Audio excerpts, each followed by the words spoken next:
My name is Lucas, and this story takes place in the winter of 2018 when I was 17 years old. My family lived in the suburbs of Spokane, Washington. It was one of those neighborhoods where the houses are spaced pretty far apart, and our backyard connected directly to a dense pine forest that stretched on for miles. Normally, I'm a very rational person. I don't believe in ghosts, aliens, or anything like that. But what I witnessed that night completely changed how I view the world. It made me realize that there are things out there that we shouldn't try to understand. It was a Saturday. My parents had driven out of state to attend a distant relative's funeral, leaving me and my older brother Mike to watch the house for 2 days. Mike is 3 years older than me, a big guy, a total gym rat, and a man of few words. He had just installed a new weight bench in the basement and spent most of his time down there. Around 10 p.m., I was sitting in the living room watching TV. The house was dead silent, aside from the wind whistling through the window cracks and the ticking of the wall clock. Mike had been down in the basement working out for over an hour. I knew this because every few seconds, I could hear the faint clank of iron weights hitting each other, echoing up through the floorboards. Everything was completely normal until our dog, a golden retriever named Buster, started acting strange. Buster was usually a very friendly, lazy dog. He would sleep all day and rarely barked unless a delivery driver rang the doorbell. But right then, he was standing in front of the sliding glass door that led to the backyard.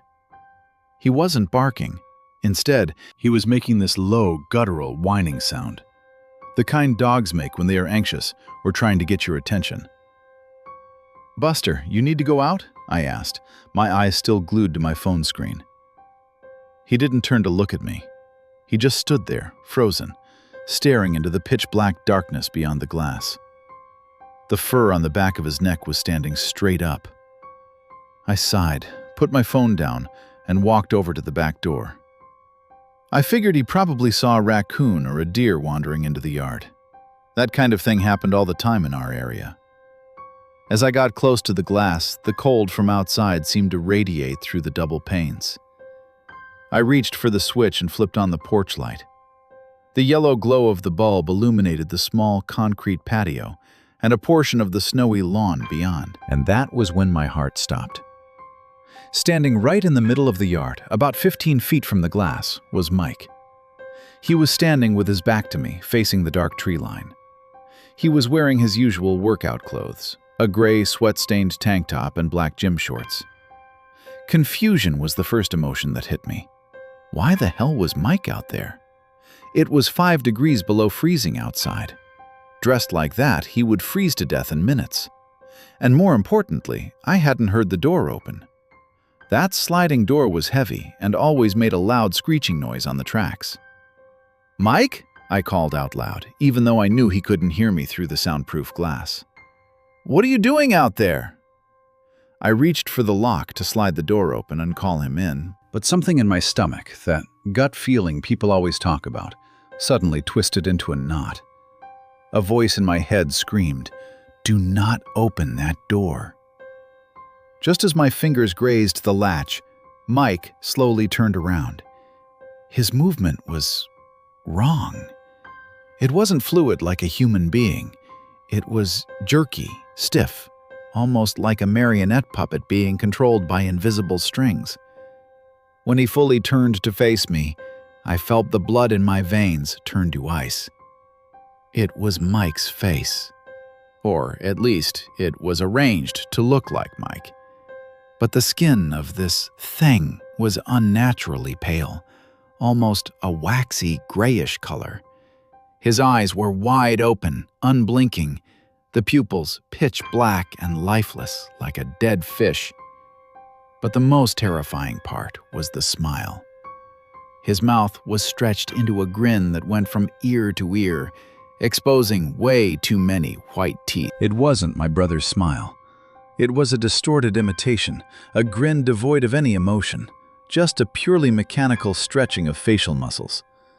It stood there, staring right at me through the glass, its breath forming clouds of white mist in the freezing air. And then, it started waving. It wasn't a friendly wave.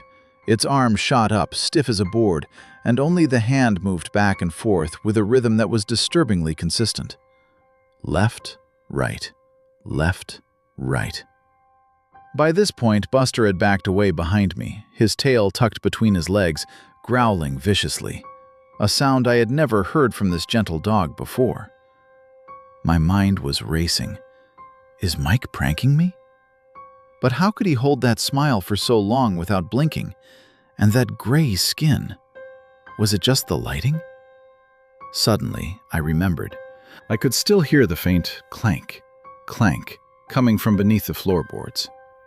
The weights. I held my breath and listened closely. The sound was still there, rhythmic. Clank, thud, clank, thud. If Mike was standing outside, who was in the basement? Or worse, if the real Mike was in the basement, who, or what, was standing on my porch smiling at me? Fear turned into pure panic. I backed away from the glass, terrified to take my eyes off the creature. It remained perfectly still, still waving, still wearing that horrific, wide grin. I turned and sprinted toward the basement door. I ripped it open and practically flew down the stairs, nearly breaking my neck in the process. "Mike! Mike!" I screamed, my voice cracking with fear. I burst into the workout room. Mike was lying on the bench press, headphones on, sweating profusely. He jumped, startled, and dropped the barbell onto the rack with a loud clang, pulling his headphones off to look at me with annoyance. "What the hell, Lucas? Are you crazy? I'm on my last set," Mike grumbled, wiping sweat from his forehead. Seeing him, the real Mike, with flushed skin from exertion, panting normally, and his usual grumpy attitude, I had never felt so relieved. But that relief only lasted a second. How long have you been down here?" I stammered. "Over an hour. Why? You look like you've seen a ghost." He stood up, grabbing his water bottle. "Mike, you need to come upstairs, now. There is someone in the backyard. It looks exactly like you." Mike frowned, his expression shifting from annoyance to suspicion. "What are you talking about? Who looks like me?" "I swear, it's wearing your clothes, but its face. Just come upstairs." I grabbed Mike's arm and dragged him toward the stairs. The sheer terror in my voice must have convinced him. Mike grabbed the aluminum baseball bat we kept in the corner and followed me up to the living room. When we got there, Buster was barking frantically at the glass door. "Where?" Mike asked, gripping the bat tight. I pointed at the door, hiding behind him. "Out there, right under the porch light." But when we looked out, the backyard was empty. The yellow light still flooded the cold concrete patio. There was no one there. "Are you messing with me, Lucas?" Mike lowered the bat, turning to me with anger in his eyes. "There's nobody there." "It was just there. I swear, it stood right there, smiling at me and waving." Mike sighed, about to yell at me, when Buster suddenly lunged at the glass, slamming his paws against it and barking violently toward a blind spot in the corner of the house, where the porch light didn't quite reach. And then we both heard it. Tap, tap, tap. A gentle knocking on the glass. But the sound didn't come from eye level. It came from above the doorframe, near the top of the ceiling. Mike and I both looked up. At the very top corner of the sliding glass door, pressed flat against the pane, was a face. It was upside down. The thing was clinging to the roof eaves, hanging its head down. It was that same face, the exact copy of Mike, but distorted, the skin like gray wax. And it was still smiling. Its grin was now impossibly wide, practically splitting its face in two.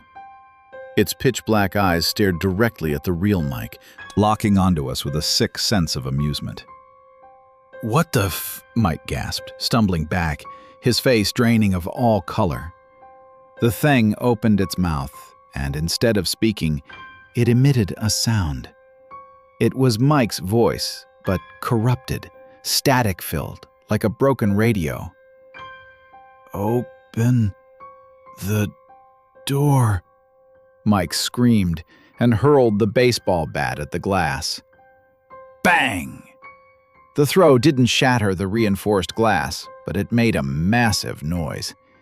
Instantly, the head jerked back up onto the roof with impossible speed, retreating like a giant spider scuttling back into its web. We stood there, paralyzed, for a full minute, our hearts pounding so hard it hurt. Then Mike snapped out of it. He rushed to lock every single deadbolt, pulled the curtains shut, and dragged me into our parents' room where the hunting rifle was locked in the safe. We called the police. They arrived 15 minutes later, sirens wailing. They circled the house, checked the backyard, and swept the edge of the woods. They didn't find anyone. There were no signs of forced entry. However, there was one detail the old officer told us before he left, a detail that has kept me awake for years. He shone his flashlight onto the thin layer of fresh snow in the backyard. "You boys said you saw a man standing here, right?" "Yeah, he was right under the light," I replied. The officer shook his head, looking disturbed. "Strange. We found footprints where you pointed, but they weren't sneakers or boots." He aimed the beam at the marks in the snow. They were barefoot prints. But the terrifying part wasn't that he was barefoot in freezing weather. The terrifying part was the direction of the tracks. The footprints didn't lead from the woods to the house. They didn't lead from the house to the woods. The footprints only existed in the middle of the yard. It was as if he had dropped from the sky, stood there for a while, and then evaporated into thin air. That night, Mike and I sat awake in the living room until sunrise, the rifle on his lap, every light in the house turned on. We never spoke about it again, not even when our parents came home. A few months later, Mike moved out. He stopped working out in the basement and rarely visited after dark. As for me, I lived there until I graduated. But to this day, whenever I'm home alone at night and I hear the wind whistling or a branch scraping against the roof, I never look out the window. Because I have this feeling that if I do, I'll see my own face smiling back at me from the darkness.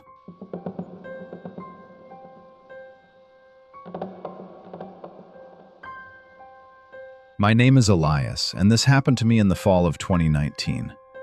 I was 24 at the time, living in Portland, Oregon. I've always been an avid hiker and amateur photographer. There is something about the solitude of the Pacific Northwest forests that usually brings me peace, but after what happened on the Mirror Lake Trail, I haven't stepped foot in the deep woods since. It was a Tuesday in mid-October. I had taken a few days off work to drive down to the Mount Hood National Forest. I wanted to capture the autumn foliage before the winter rains turned everything into gray slush. I arrived at the trailhead around 1:30 p.m. It wasn't a particularly difficult hike, just a few miles in and out, but I planned to go off-trail slightly to find a specific vantage point I had seen on an online forum. The beginning of the hike was completely normal. The air was crisp, smelling of pine needles and damp earth. I passed a few other hikers on their way down, a couple with a golden retriever and an older man with walking sticks. We exchanged the usual nods and hellos. That false sense of security is what makes looking back on it so terrifying. You never expect the horror to start on a sunny afternoon in a public park. About an hour in, I spotted a game trail branching off the main path.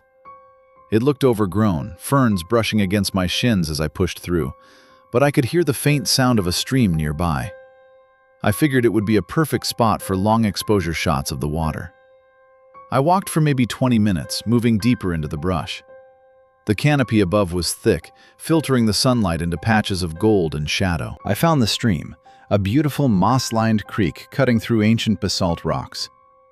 I spent about 45 minutes there, setting up my tripod, adjusting the shutter speed on my Canon, and just getting lost in the process. That was when the atmosphere shifted. If you read horror forums, you might know the term the Oz effect. It's this hypothetical phenomenon where the environment suddenly goes dead silent before a paranormal event. I always thought it was just a literary trope to make stories scarier. I was wrong. It didn't happen gradually. It was instantaneous.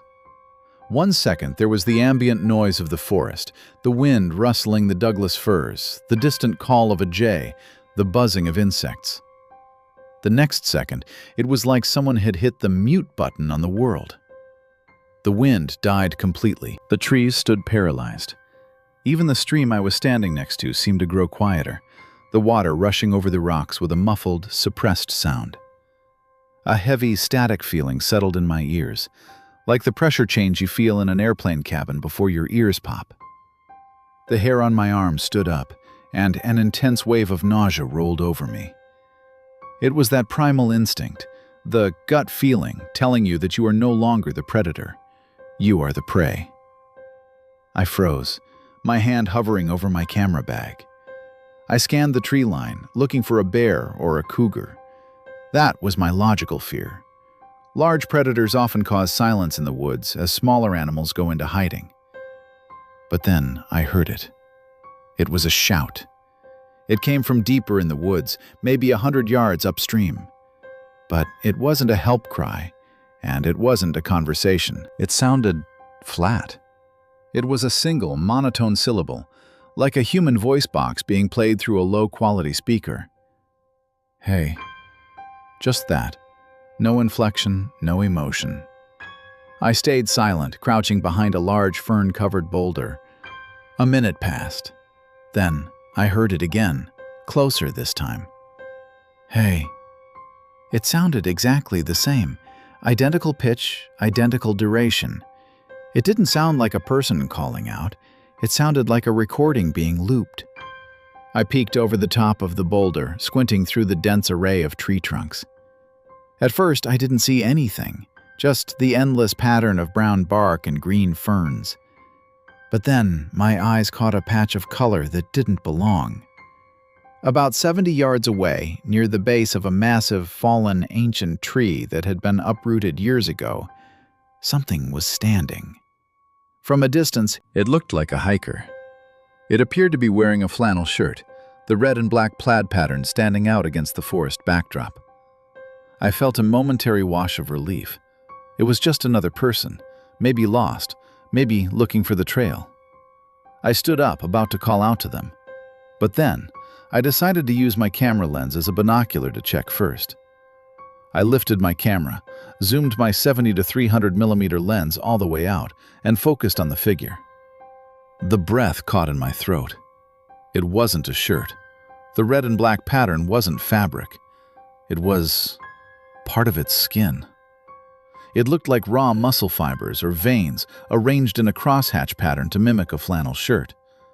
It was a camouflage, but a crude one, like an insect trying to look like a leaf but getting the details wrong.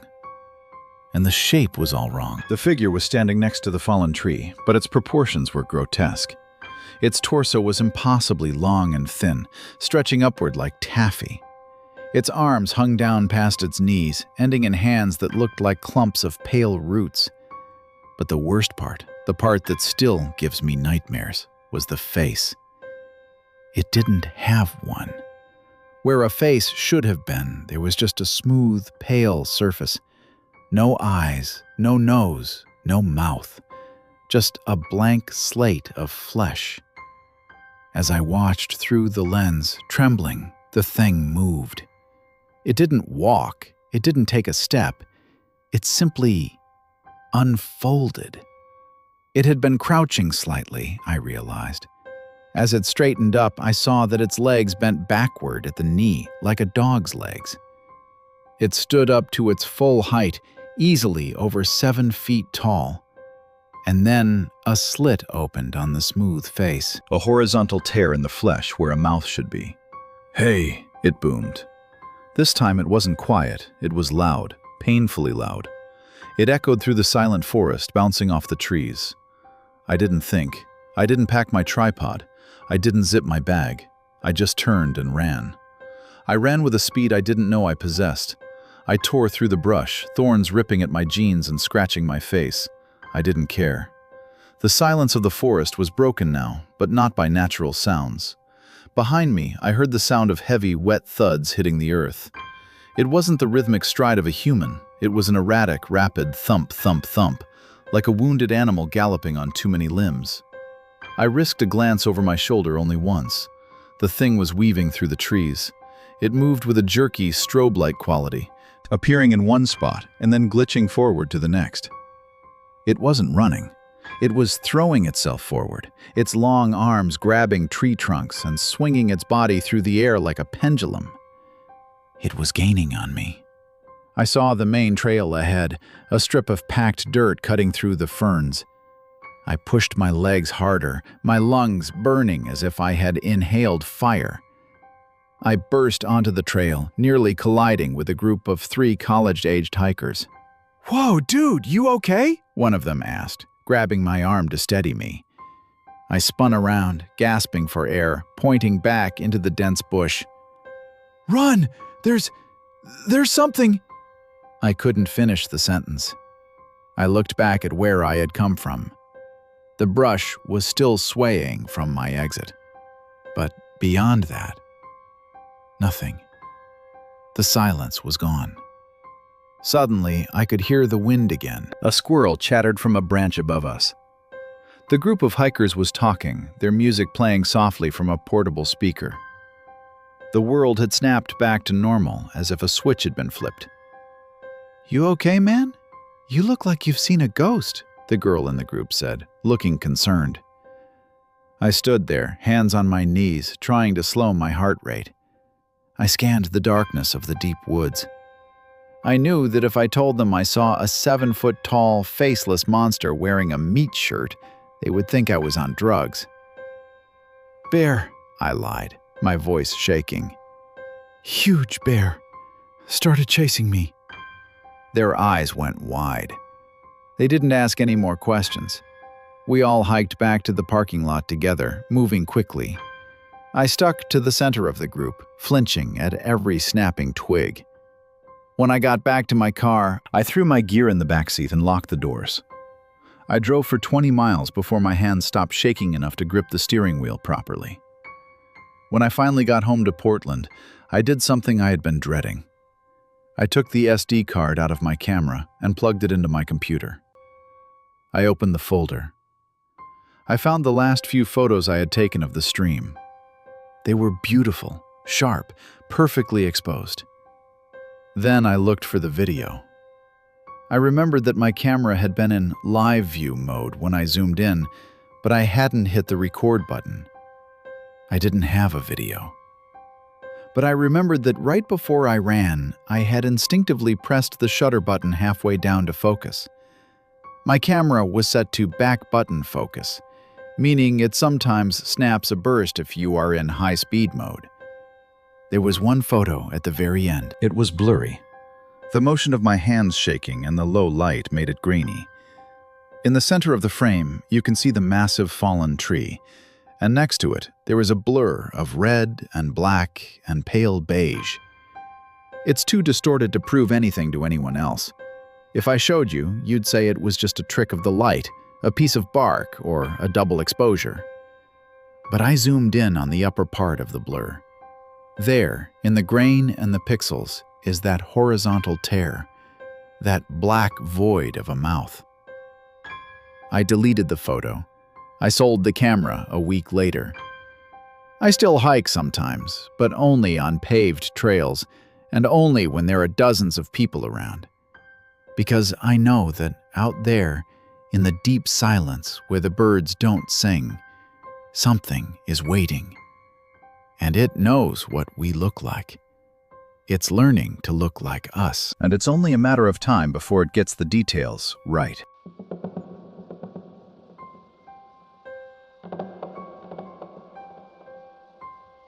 We all have that one irrational fear from childhood that we never quite outgrow. For some, it's the space under the bed. For others, it's the dark corner of the basement where the light doesn't reach. But for me, it has always been closet doors.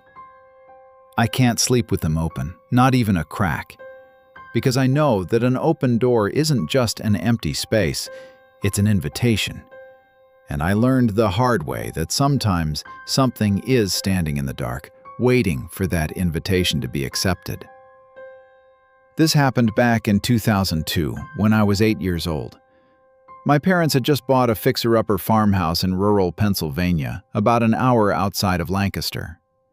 It was one of those massive, drafty Victorian structures that looked beautiful from the road but felt heavy and oppressive once you stepped inside. The house sat on 3 acres of land, surrounded by cornfields that stretched as far as the eye could see. It was isolated, quiet, and for a kid used to the city, it felt like living on the edge of the world. My bedroom was on the 2nd floor, at the end of a long, narrow hallway. It was a large room with creaky hardwood floors and a single, narrow window that looked out over the backyard. But the defining feature of the room was the closet. It wasn't a standard closet. It was a walk-in, oddly deep for a house of that era, with a heavy oak door that never seemed to latch properly. No matter how hard I pushed it shut, I would wake up in the morning to find it drifted open by an inch or two, revealing a sliver of darkness. For the first few months, things were relatively normal. Just the usual sounds of an old house settling, pipes groaning, floorboards popping in the temperature change. But looking back, I realized the atmosphere in that room was always heavy. The air in there felt thicker than in the rest of the house, like walking through static electricity. The incident that changed everything happened on a rainy Tuesday in November. I was home from school with a mild fever, playing with my action figures on the bedroom rug. My mom was downstairs in the kitchen. I could hear the faint clinking of dishes and the low murmur of the radio. It was around 4 p.m., but the storm clouds outside made it look like twilight. I remember I was looking for a specific toy, a red race car that I had lost a few days prior. I checked under the bed, behind the radiator, and finally, my eyes landed on the closet. The door was ajar, as always, a black vertical line slicing through the white paint. I didn't feel scared at that moment. I was just a bored, sick kid looking for his car. I walked over to the closet, grabbed the brass handle, and pulled the heavy door wide open. I expected to see my hanging shirts, my messy pile of shoes, and the boxes of winter coats my mom stored in the back. Instead, I saw her. Standing amidst the hanging clothes, pushed back against the rear wall of the closet, was a woman. She wasn't transparent. She didn't glow. She looked as solid and real as you or me. She was tall, painfully thin, and dressed in clothing that looked like a costume from a museum. It was a long black dress made of some heavy, stiff fabric that swallowed the light. The collar was high, made of white lace that went all the way up to her chin, restricting her neck. Her hair was dark brown, pulled back so tightly into a severe bun that it pulled the skin of her forehead taut. But it was her face that froze the scream in my throat. She wasn't looking at my clothes. She wasn't looking at the floor. She was looking directly down at me. Her skin was the color of old parchment, yellowish and pale. Her expression was one of absolute, unadulterated hatred. It wasn't the anger of a person who shouts. It was the cold, silent malice of a statue. Her eyes were dark, sunken into deep sockets, and they bored into me with an intensity that made me feel physically sick. We stood there for what felt like an eternity. I was paralyzed, my hand still gripping the brass doorknob. I could smell her. She didn't smell like a ghost. She smelled like mothballs and stale, dry lavender, the smell of something that has been locked away in a trunk for 100 years. Then she took a step forward. The sound of her dress rustling against the hanging plastic garment bags was loud and crisp. Swish, swish. That sound broke my paralysis. I screamed. It was a blood-curdling shriek that tore through the quiet house. I slammed the closet door shut with both hands, threw my back against it, and slid to the floor, sobbing hysterically. I heard my mom running up the stairs, her footsteps thundering down the hallway. "Sam! Sam, what happened?" she yelled, bursting into the room. I couldn't speak. I just pointed a shaking finger at the closet door behind me. My mom, looking terrified, grabbed a baseball bat from the corner of the room. My dad kept it there for protection and ripped the door open, ready to confront an intruder. The closet was empty. Just my shirts swaying gently from the draft. The boxes of winter coats were undisturbed. She searched the whole room. She checked the attic access. She even checked under the bed. There was no one. "It was just a fever dream, honey," she told me later, as she stroked my hair. "You're sick. Your mind is playing tricks on you." I wanted to believe her. I desperately wanted to believe her. But I knew what I saw. I knew the sound of that stiff fabric rustling. And I knew that smell of old lavender that lingered in my room for days afterward. We lived in that house for another 6 years. I never opened that closet door again. I made my dad install a heavy-duty bolt on the outside, and I kept it locked 24/7. My parents thought I was being dramatic, but they humored me. Eventually, we moved out when I was 14. My dad got a new job in Ohio, and we sold the farmhouse to a nice young couple, the Millers, who had 2 small daughters. I didn't say anything to them about the closet. By then, I had almost convinced myself that my mom was right, that it had been a hallucination caused by the fever. Fast forward 15 years. I was 29 years old, visiting my parents for the holidays. I decided to drive past the old farmhouse, just for nostalgia's sake. To my surprise, there was a "for sale" sign in the yard again. As I was idling my car by the curb, looking at the window of my old bedroom, a man walked out to the mailbox. It was Mr. Miller, the man who had bought the house from us all those years ago. He looked much older now, his hair gray and thinning, and he had a weary, exhausted look about him. I rolled down my window. "Mr. Miller?" He looked up, squinting. "Sam, is that you?" We chatted for a few minutes, small talk mostly, but I couldn't help but notice how eager he seemed to sell the place. "So," I said, trying to sound casual, "why are you guys moving? I thought you loved this old place." He hesitated. He looked back at the house, then at me, and his expression darkened. He lowered his voice, even though there was no one around. It's my youngest, Emily. She's having a hard time here." "Oh?"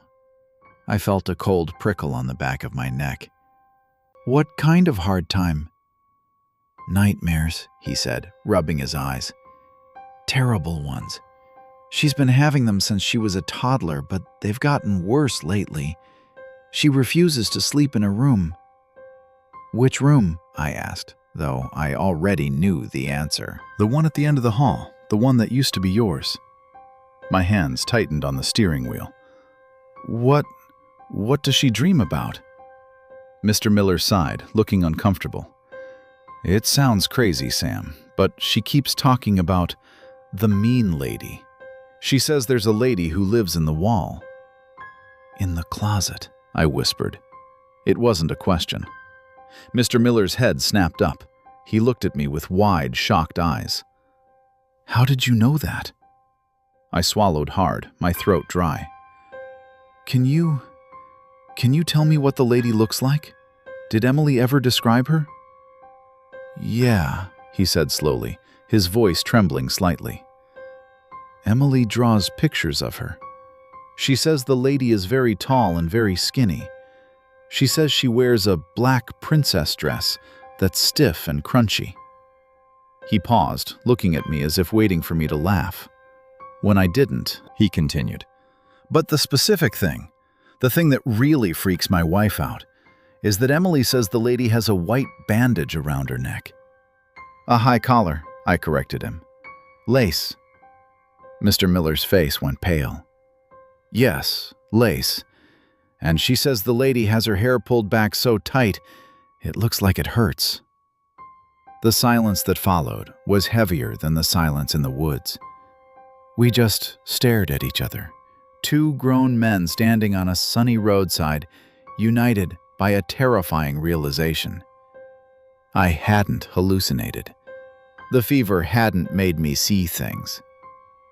I told Mr. Miller everything. I told him about the Tuesday afternoon in 2002.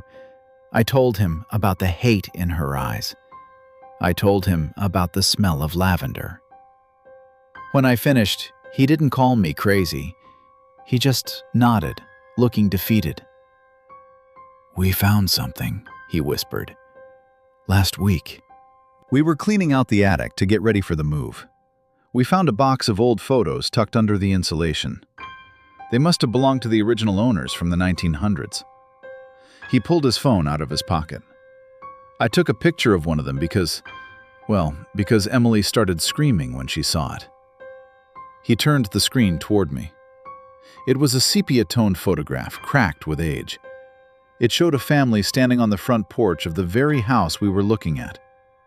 There was a stern-looking man sitting in a chair, and standing behind him was a woman. She was tall. She was painfully thin. She was wearing a black dress with a high white lace collar that went to her chin. Her hair was pulled back into a severe bun. But it was the eyes. Even in the grainy, faded photograph, the eyes were unmistakable. They were dark, sunken, and they stared directly into the camera lens with a cold, palpable malice. "That's her," I managed to choke out. Mr. Miller nodded. "We did some research at the town library. Her name was Constance. She died in the house in 1912. "How?" I asked. "She hung herself," he said quietly, "in the bedroom closet." I drove away from that house and I never went back. I heard the Millers sold it a month later to a developer who wanted to flip it.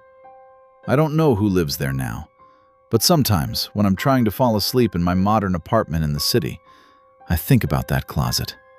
I think about how, for 6 years, I slept just a few feet away from where Constance's body had swung in the dark. And I wonder if the new owners keep the closet door locked, or if, late at night, they wake up to the sound of stiff fabric rustling against the hangers, and the smell of old, dry lavender filling the room.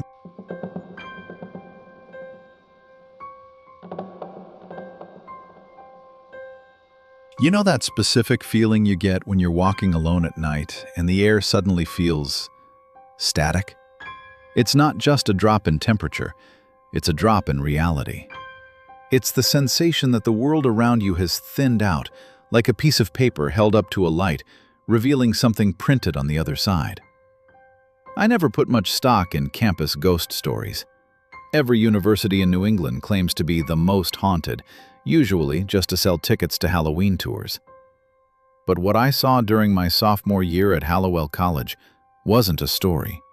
It wasn't a rumor whispered in a dorm room. It was a glitch in the universe, a recording of a tragedy playing on a loop, and I was unfortunate enough to be standing there when the play button was pressed. It was late October 2014. Hallowell is one of those ancient, Gothic-style campuses in rural Vermont. Lots of ivy-covered brick, gargoyles, and iron gates that look like they belong in a vampire novel. I was walking back from the library with my roommate, Chris. It was around 11:30 p.m., the time of night when the campus is stuck in a weird limbo. The parties haven't quite started, but the study groups have ended, leaving the winding concrete paths mostly deserted. A thick, low-hanging mist had rolled in off the campus lake, obscuring the ground up to our ankles. The only sound was the rhythmic scuff, scuff of our sneakers on the pavement and the distant hum of the highway. We were cutting through the Old Quad, the historic center of the campus, where the original 1800s buildings stood. To our right was the main chapel, a massive stone structure with stained glass windows that looked like black eyes in the darkness. "Did you hear about the mixer at Delta Sig?" Chris asked, checking his phone. I was about to answer him when I stopped dead in my tracks. "Shh," I hissed, grabbing his arm. "What?" "Look." I pointed toward the stone archway that served as the entrance to the quad. About 50 yards ahead of us, a woman was walking down the center of the path. At first glance, your brain tries to rationalize things. It's a theater student, I told myself. It's a costume party. She was wearing a dress that was undeniably from a different century. It was a full, floor-length gown in a dark charcoal gray with a high Victorian collar that encased her neck in stiff white lace. She wore a wide-brimmed hat with a black veil that draped over her face, obscuring her features. But it wasn't just the clothes that were strange. It was the way she moved. You know how when people walk, there's a natural bounce, a shift in weight from left to right? She didn't have that. She was gliding. Her upper body remained perfectly still, as if she were a statue being pulled along on a dolly. Is she floating?" Chris whispered, his voice trembling slightly. "No, don't be stupid," I said, though my stomach was doing flip-flops. "She's just walking smooth. It's probably a pledge prank." We decided to keep walking, but we slowed our pace. She was heading in the same direction as us, toward the chapel. As we got closer, the atmosphere grew heavy. The air smelled intensely of wet wool and decaying flowers, a sharp, cloying scent that overpowered the crisp autumn air. We were about 20 feet behind her now. The silence was deafening. She made absolutely no noise, no footsteps, no rustling of fabric, nothing. "Hey!" Chris called out, his voice echoing too loudly in the quiet quad. "Cool costume! Is there a play tonight?" She didn't react. She didn't flinch. She didn't slow down. It was as if we didn't exist. I felt a sudden urge to get away, a primal warning bell ringing in my reptilian brain. But curiosity is a dangerous thing. "Ma'am?" I said, stepping a little faster to close the gap. At that moment, a student on a bicycle came speeding around the corner of the chapel, heading straight for her. He was wearing headphones, looking down at his phone, completely oblivious. "Watch out!" I screamed. The biker looked up at the last second. He saw her. His eyes went wide with panic. He squeezed his brakes, the tires screeching against the pavement, but it was too late. He was going too fast to stop. I braced myself for the collision. I expected to hear the sickening crunch of metal hitting bone. I expected her to be knocked to the ground. But the bike didn't hit her. It went through her. I swear on my life. The front tire passed directly through the folds of her gray skirt, like it was passing through smoke. The biker lost his balance from the sudden swerve and crashed into the grass on the other side of the path, tangling himself in the frame. Chris and I stood frozen, our mouths hanging open.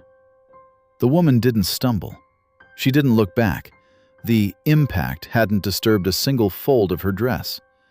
She just kept gliding, serene and indifferent, toward the heavy oak doors of the chapel. "Did you see that?" Chris wheezed, clutching his chest. "Tell me you saw that." I couldn't speak. I just nodded, my eyes glued to the figure. She reached the chapel steps. These were steep stone stairs. A normal person would have to lift their dress, look down, and take them one by one. She ascended them without breaking her stride, her feet seemingly passing through the stone edges of the steps. She reached the massive double doors of the sanctuary. These doors are solid oak, reinforced with iron. They are locked every night at 9 p.m. by campus security. I knew they were locked because I had tried to get in there to study quietly the week before. She didn't reach for the handle. She didn't stop to unlock them. She simply walked forward. First, her hands vanished into the wood, then her chest, then her veiled face. It looked like someone walking into a pool of dark water, but vertically.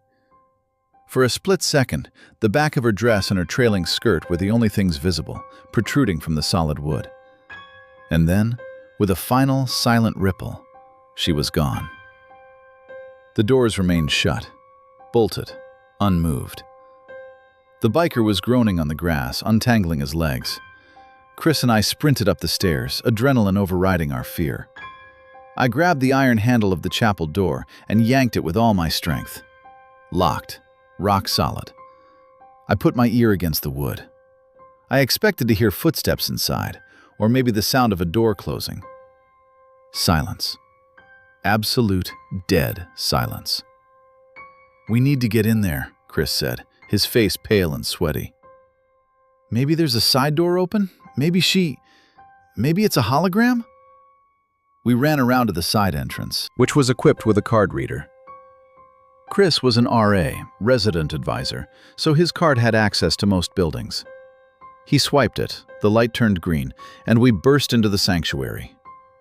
The chapel was empty. The only light came from the moonlight filtering through the stained glass, casting long, colorful shadows across the rows of wooden pews. Dust motes danced in the air, undisturbed. We searched everywhere. We checked behind the altar, in the choir loft, even in the confessionals. There was no one. The main doors, the ones she had walked through, were barred from the inside with a heavy iron latch that clearly hadn't been touched in days, judging by the layer of dust on it. "She's gone," I whispered, the reality of it finally sinking in. She literally just ceased to exist. We left the chapel and didn't speak the entire walk back to our dorm. We didn't tell anyone about it that night, mostly because we didn't want to sound like we were high or crazy. But the story doesn't end there. 2 weeks later, I was in the campus archives for a history project. I was going through old yearbooks and local newspapers from the early 1900s, looking for information on the college's architecture. I turned a page of a local gazette dated November 14th, 1918. My blood ran cold. There, in a grainy black and white photograph, was the woman. She was wearing the exact same high-collar dress, the same hat, the same posture. The headline read, "Tragedy at St. Jude's Chapel.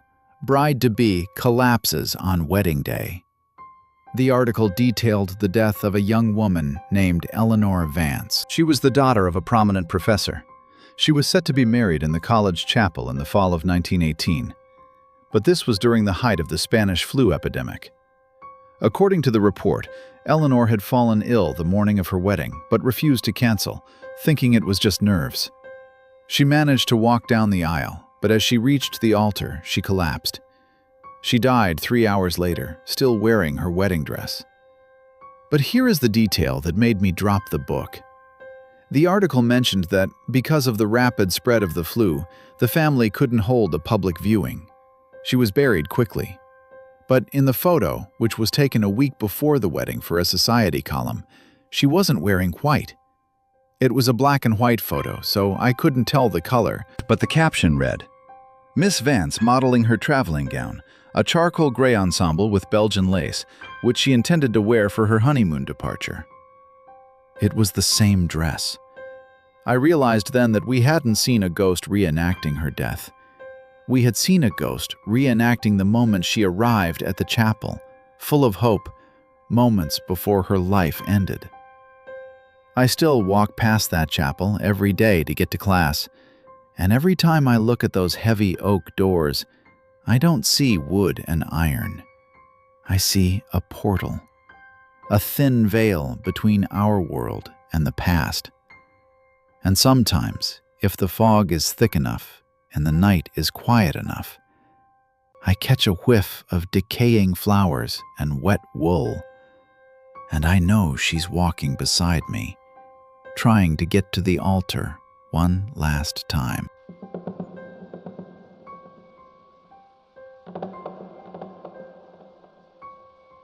There is a specific window of time, usually between 4:30 and 5 o'clock in the morning, where the world doesn't feel quite finished. The textures haven't fully loaded in yet. The colors are muted grays and blues. It is a liminal space that belongs to no one, not the night owls who have gone to bed, and not the early risers who are just waking up. I have always found comfort in that isolation. At least, I used to.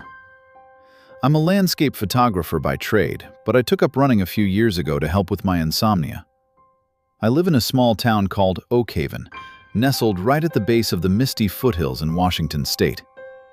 It's the kind of place that is perpetually damp, where moss grows on the roofs, and the fog clings to the ground like a heavy blanket until noon. My route was always the same. I would jog down Main Street, cut through the park, and head up Miller's Loop. It's a paved trail that winds through a dense patch of public forest bordering the old logging roads. It was a Tuesday in early November when this happened. I remember the date because it was the anniversary of a local tragedy, though I hadn't made the connection at the time. I woke up at 5 a.m. sharp. The weather app on my phone said, "Severe fog warning," and for once it wasn't exaggerating. When I stepped out onto my porch, I couldn't even see my own mailbox at the end of the driveway. The world was just a wall of swirling white vapor. Most people would have gone back to bed, but like I said, I liked the isolation. The fog acted like a sound dampener, turning the world into a private, quiet room. I started my run. The rhythm of my sneakers hitting the pavement was the only sound. Slap, slap, slap. My breath came out in heavy plumes of steam that mixed instantly with the air. About 20 minutes in, I reached the entrance to the forest trail. The trees loomed out of the mist like skeletal giants, their branches dripping with condensation.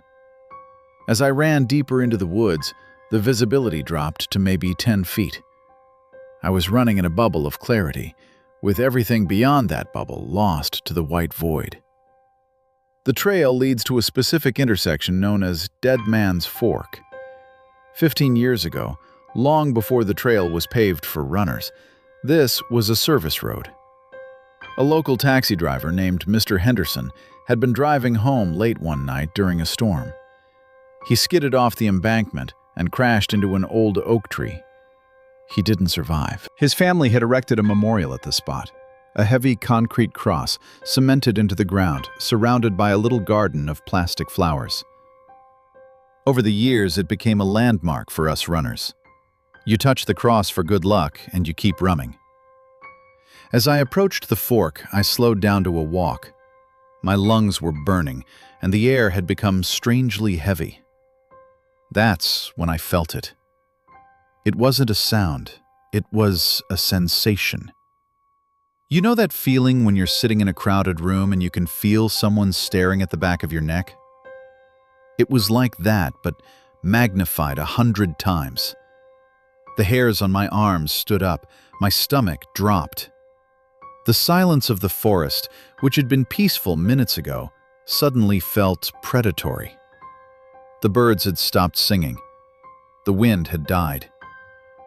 It was the Oz effect. Total, unnatural silence. I stopped moving and strained my eyes against the fog. To my left, about 50 yards away, was the embankment where the accident had happened. The fog was thicker there, swirling in slow, lazy currents. But something was breaking the pattern. There was a figure sitting on the embankment, right next to where the memorial cross stood. At first, my brain tried to rationalize it. It's just another runner taking a break, I thought. Or maybe a homeless guy camping out. But the shape was wrong. It was dense. That's the only way I can describe it. It was a dark, grayish silhouette that seemed to absorb the fog around it rather than be obscured by it. It had the shape of a large man, broad shoulders, heavy midsection, but the edges of the figure were blurry, vibrating slightly, like a smudge on a camera lens. "Hello?" I called out. My voice sounded small and flat, deadened by the mist. The figure didn't answer. It didn't even turn its head. It just sat there, hunched over, facing the tree line. Then it began to move. And this is the part that plays on a loop in my head every time I close my eyes.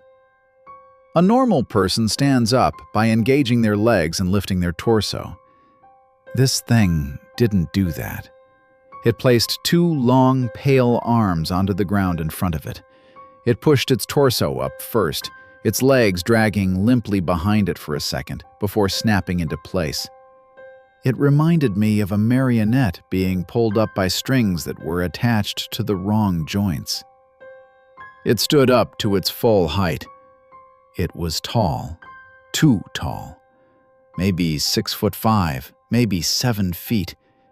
It was facing away from me, but I saw its head tilt to the side at an impossible angle, like a dog listening to a high-pitched whistle. I was frozen. My instincts were screaming at me to run, But my curiosity, that stupid, fatal human flaw, kept me planted. Is that Mr. Henderson? The thought popped into my head unbidden. Is it the ghost of the taxi driver? The figure slowly began to turn. It didn't pivot on its feet. Its entire body rotated as one solid block, stiff and mechanical. It turned until it was facing directly toward me. The fog obscured the details, but I could see blankness. There were no eyes, no mouth, just a pale gray surface where a face should be. It took one step toward me. It was a heavy, deliberate stomp. Thud! I felt the vibration of it through the soles of my shoes, 50 yards away. That vibration broke my trance. I didn't wait for a second step. I spun around and sprinted. I ran faster than I have ever run in my life. I didn't care about my pacing. I didn't care about the slippery, wet leaves. I just pumped my arms and legs, terrified that at any moment I would feel cold fingers wrap around the back of my neck. I didn't hear footsteps chasing me. I didn't hear a scream. I just heard my own ragged breathing and the blood pounding in my ears. I didn't stop until I burst out of the tree line and onto the main road, where the streetlights were still humming. I collapsed onto the curb, gasping for air, clutching a stitch in my side. I waited there for 10 minutes, watching the trail entrance. Nothing came out, just the swirling, silent mist. I walked home, constantly checking over my shoulder. The next morning, the sun finally came out.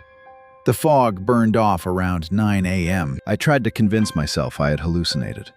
It was early. I was tired. It was a trick of the light and shadow. The brain seeks patterns in chaos, right? It's called pareidolia. I told myself I saw a tree stump, and my mind turned it into a monster. I needed to know. I needed to prove to myself that I wasn't crazy.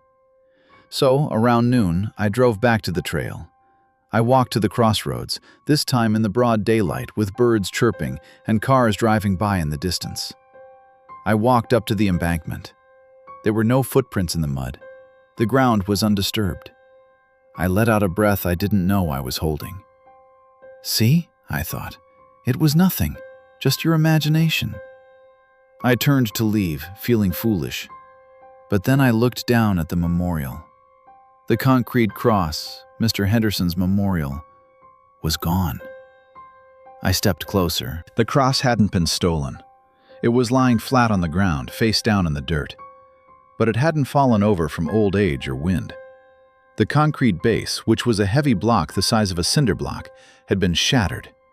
It looked like something had applied immense, crushing pressure from the top down, snapping the rebar inside and forcing the cross into the mud. And right next to the fallen cross, pressed deep into the wet earth, was a single indentation. It wasn't a footprint. It looked like a depression made by a heavy, smooth pillar. I stared at that broken cross for a long time. It would have taken a sledgehammer or a truck to break that concrete base. Or something with immense, unnatural strength pushing off of it to stand up. I don't run on Miller's Loop anymore. In fact, I don't run in the mornings at all. I bought a treadmill and I use it in my basement with the lights on and the door locked.